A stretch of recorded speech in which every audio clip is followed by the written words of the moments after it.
Hi guys, welcome to Fundamentals 101. Today's lesson will take a deeper look into trigger chains.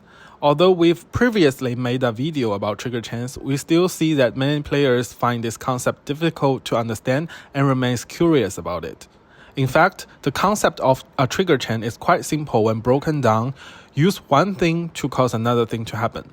For example, take these two purple cards, Revival Breathe and Healing Light Spear. The interaction between these two cards already creates a perpetual motion machine effect. For the heal genre, a higher frequency of healing can greatly increase the frequency of Healing Light Spear triggers, leading to a more perfect perpetual motion effect.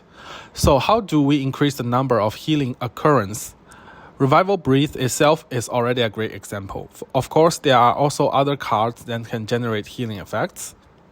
This is the basic concept. Now let's look at the lowest layer example of the Inner Fire genre. Toxic Frost mechanics are quite similar.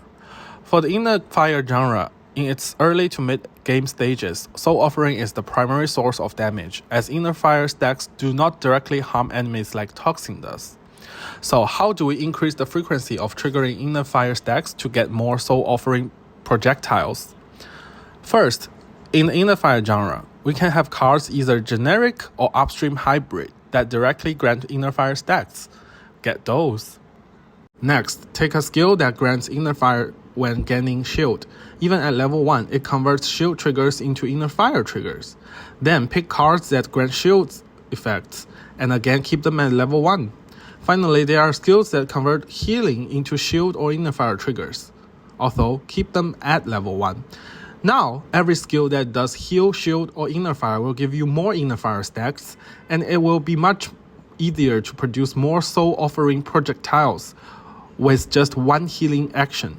And yes, Revival Breathe shine again. More perpetual motion. Remember, most cards in a trigger chain only need one Corby. The only exception here is for Inner Fire cards because that's your main genre. We hope this deeper explanation of trigger chains helps you dominate the game. Class dismissed.